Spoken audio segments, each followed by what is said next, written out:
Yo sahabat sektor 7 semuanya, jumpa lagi dengan Mimin ya guys. Hari ini Mimin akan membawakan alur cerita kembalinya sang Raja Neraka. Sebelum kita masuk ke ceritanya, Mimin ucapkan terima kasih sudah bersedia untuk klik video ini.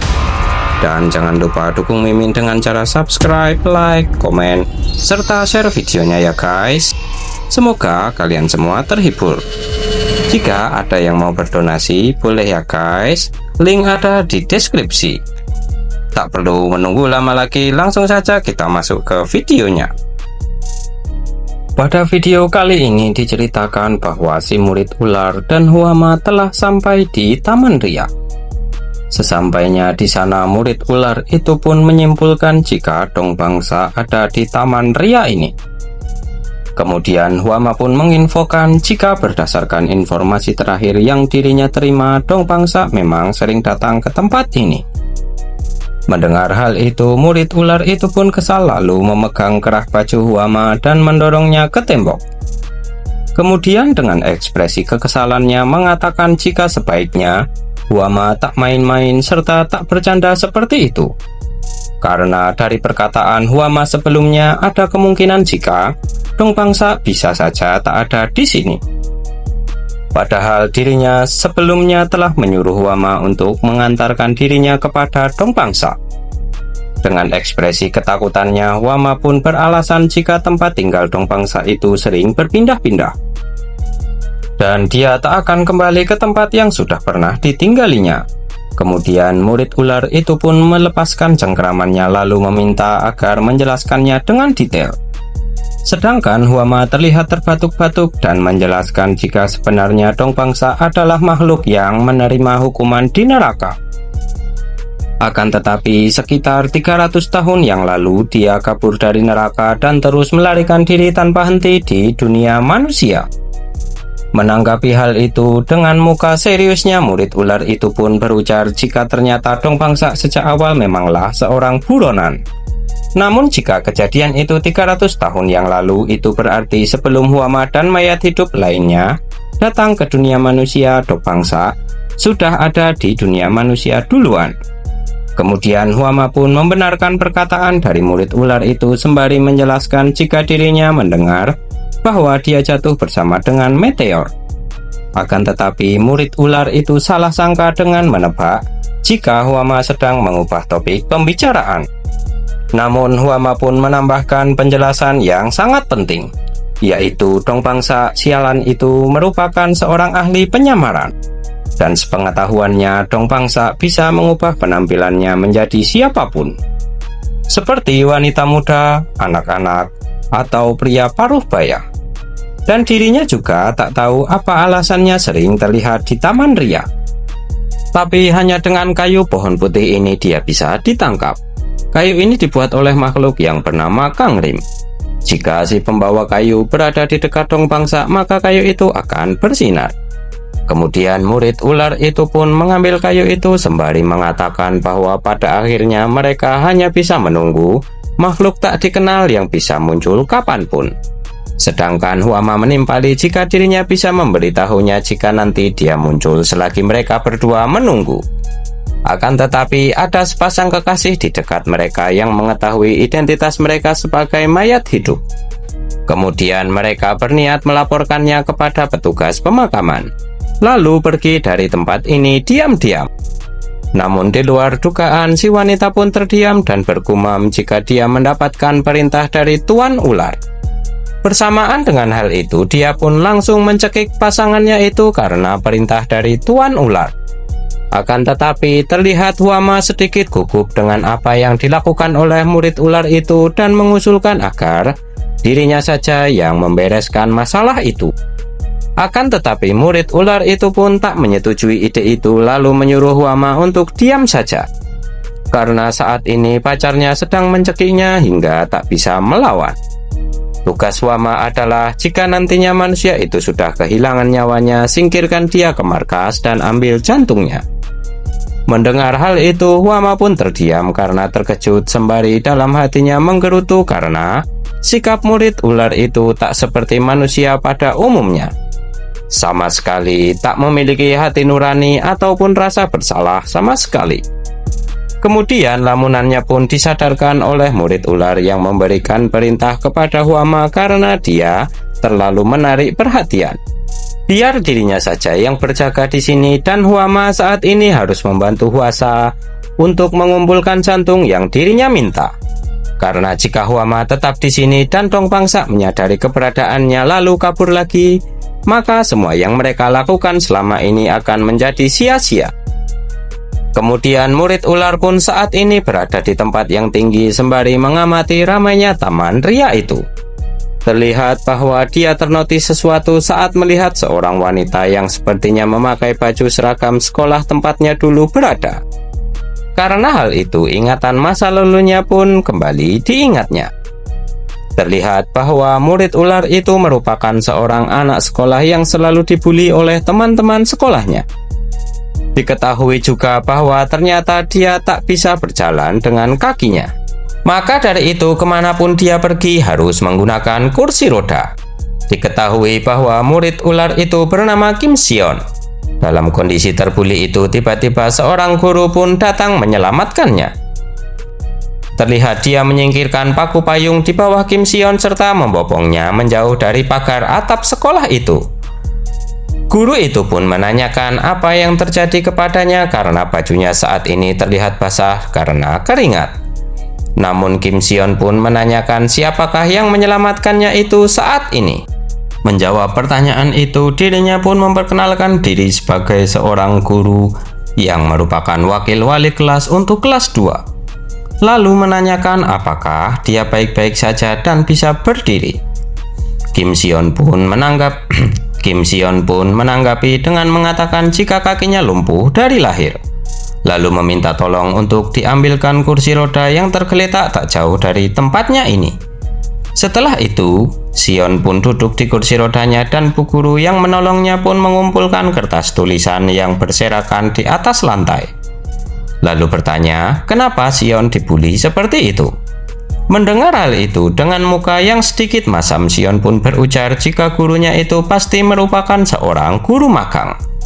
Namun dengan ceria, guru itu mengatakan bagaimana dia bisa tahu kalau dirinya masih magang padahal dirinya tak mengatakan apapun kepadanya. Sambil menepuk jidatnya, Sion pun menanggapi dengan berkata bahwa guru mana yang akan bertanya kepada murid buangan yang dibuli. Jadi sudah jelas terlihat bahwa gurunya itu belum pernah bersosialisasi. Menanggapi hal itu, bu guru pun lagi-lagi tersenyum sembari berujar, jika bersosialisasi di dunia manusia itu ternyata memanglah sulit. Mendengar hal itu, Sion pun mengira jika guru itu kemungkinan adalah seorang otaku. Sedangkan guru itu sembari mengumpulkan kertas lembaran itu, dia membacanya hingga membuat Sion pun malah sedikit kesal. Karena tulisan-tulisan itulah yang membuat para anak-anak lain membenci dirinya dan menjelaskan bahwa itu hanyalah tulisan suram yang penuh dengan khayalan. Jadi dirinya meminta untuk segera dikembalikan kepadanya. Akan tetapi respon guru itu berbeda. Dia terlihat sangat senang serta memuji jika Sion sangatlah hebat karena bisa menulis novel yang sebagus itu. Namun saat berjalan ke arah Sion, guru itu pun tersandung oleh roknya sendiri dan terjatuh. Lalu kertas yang sudah terkumpul rapi pun kembali berceceran. Melihat hal itu, Sion pun bertanya-tanya kenapa dia yang seceroboh itu bisa menjadi seorang guru. Dan guru itu masih tersungkur sambil tertawa menanggapi bahwa dirinya bisa menjadi guru dengan belajar. Kemudian kembali ke masa saat ini. Terlihat bahwa murid ular yang ternyata nama aslinya adalah Sion itu, perutnya saat ini berbunyi yang menandakan dirinya sedang lapar. Lalu sembari memegang pohon kayu putih yang diberikan oleh Huama, Sion pun menghela nafasnya sembari berujar jika tak ada tanda-tanda Dong Bangsa akan muncul. Jadi, merasa jika dirinya harus mencarinya di tempat lain. Kemudian Sion pun beranjak dari tempat duduknya sembari terpincang-pincang. Akan tetapi bersamaan dengan hal itu, kayu yang dibawanya itu tiba-tiba mengeluarkan cahaya. Raut wajahnya pun berubah menjadi sedikit menyeramkan sembari berujar jika akhirnya dia datang juga. Setelah itu, Sion pun bergegas mencari kira-kira ada di mana Dong Bangsa saat ini dengan melompat ke sana kemari menggunakan kecepatan penuh. Dan dengan senyuman jahatnya, Sion pun berujar bahwa dengan bersinarnya kayu itu maka Dong Bangsa pasti ada di sekitar sini.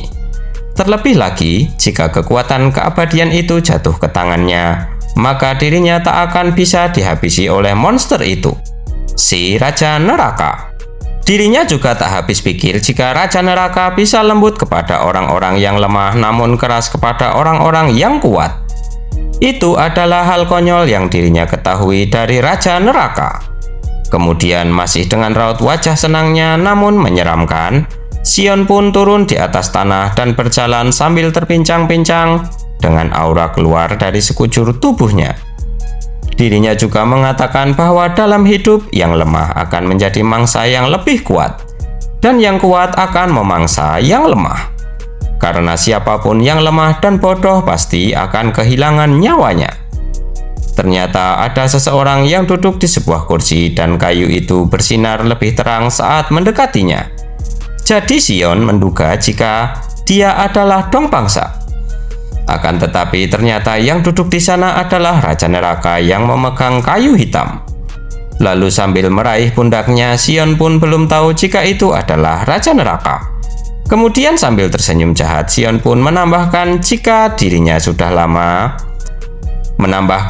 sudah lama dirinya telah menunggu kedatangannya. Namun Raja Neraka membalasnya dengan kalimat umpatan kepada Sion.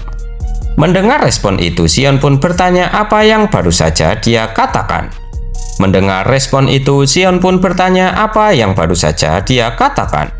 Sambil membuka penutup kepalanya dengan senyuman menyeramkan, Raja Neraka berujar jika dirinya sudah lama menunggunya. Melihat hal itu, Sion pun terkejut karena yang ada di sana bukanlah Dong Bangsa, melainkan Raja Neraka.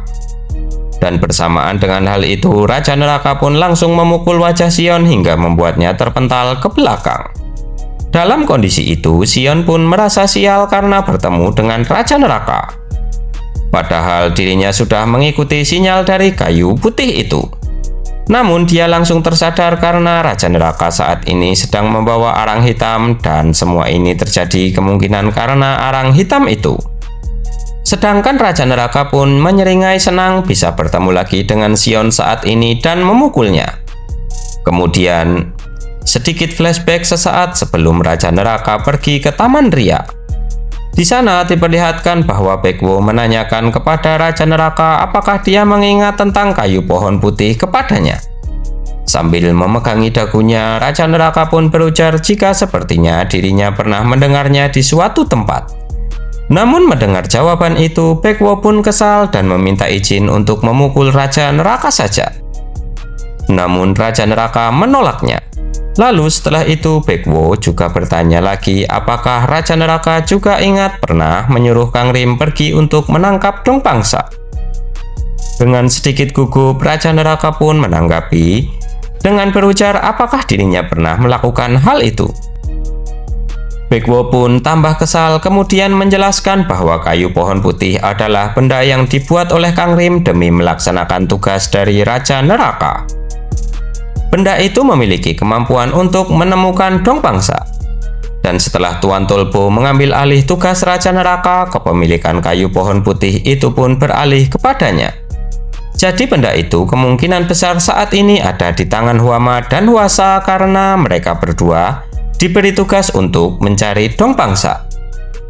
Mendengar hal itu, Raja Neraka pun sedikit terkejut karena dua mayat hidup itu saat ini sedang mengikuti ular itu. Jadi bisa dipastikan jika mereka bisa menemukan Dong Bangsa lebih cepat dari mereka saat ini. Lalu Raja Neraka juga menambahkan apakah mereka bisa membuat kayu pohon putih juga? Menanggapi hal itu dengan bangga, Baekwo berujar jika mereka bisa membuat benda yang lebih bagus dari itu saat ini. Karena di pihak mereka saat ini ada si tikus. Menanggapi hal itu, Raja Neraka pun dengan santainya mengatakan bahwa memangnya apa yang bisa tikus lakukan. Mendengar hal itu, sontak tikus pun langsung ketakutan hingga membuat Raja Neraka salah tingkah karena salah bicara.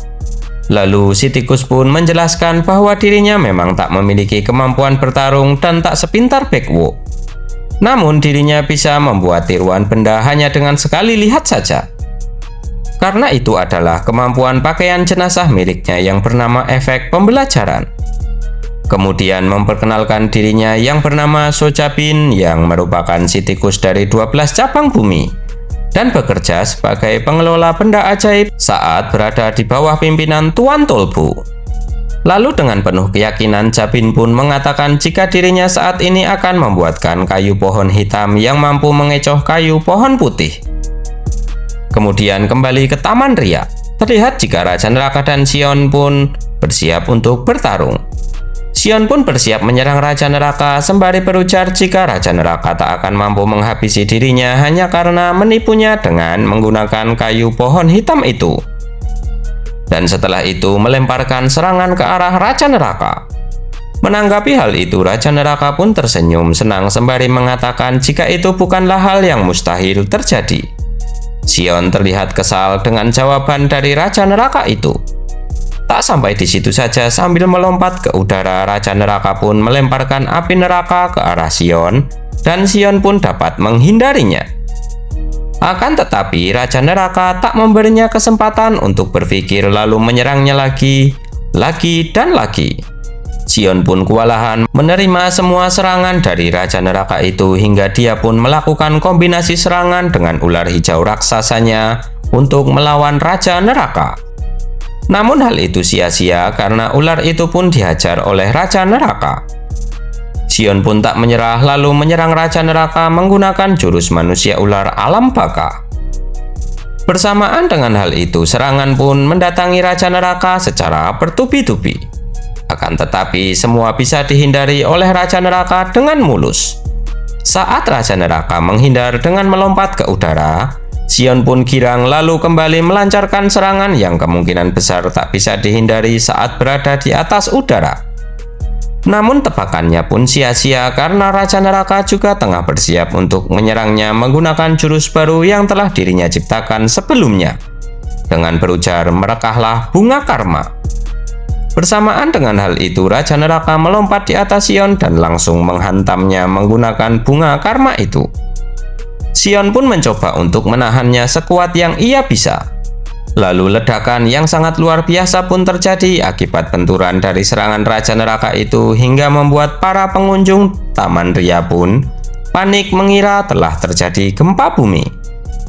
Sedangkan setelah menerima serangan dari Raja Neraka itu, Sion pun mencoba untuk lari dari tempat itu sembari berujar jika dirinya saat ini tak bisa mengalahkan Raja Neraka. Jadi dirinya memutuskan untuk kabur darinya dengan menyandera para manusia yang lemah seperti dulu. Dirinya juga merasa jika Raja Neraka saat ini terlalu berani karena melawan dirinya di tempat dengan banyak orang seperti ini. Jadi Raja Neraka harus membayar keberaniannya itu. Kemudian setelah itu Sion pun memanggil Huama dan Huasa serta memerintahkan mereka untuk menyerang para manusia itu dengan menghabisinya secara acak. Lalu menoleh ke arah Raja Neraka sembari tersenyum jahat berujar jika Raja Neraka pasti tak menyangka jika dirinya tak akan melawannya sendirian. Dan selagi dirinya bertarung dengan Raja Neraka akan banyak warga sipil yang kehilangan nyawanya. Akan tetapi tiba-tiba Huama dan Huasa terlempar ke belakang melewati Sion yang membuatnya terkejut dan bertanya-tanya. Lalu Raja Neraka pun mendekat dengan hoodie-nya yang sudah lusuh berujar jika cara yang sama tak akan mempan untuk melawannya. Lalu merobek hoodie itu dan menambahkan sambil menyeringai bahwa jangan-jangan Sion mengira jika dirinya akan melawannya sendirian. Mendengar hal itu, Sion pun dengan wajah paniknya berujar jika Raja Neraka berani mengusik dirinya, maka semua manusia itu akan kehilangan nyawanya. Sedangkan Raja Neraka saat ini tersenyum sembari mengingat perkataan Sion saat pertemuan sebelumnya.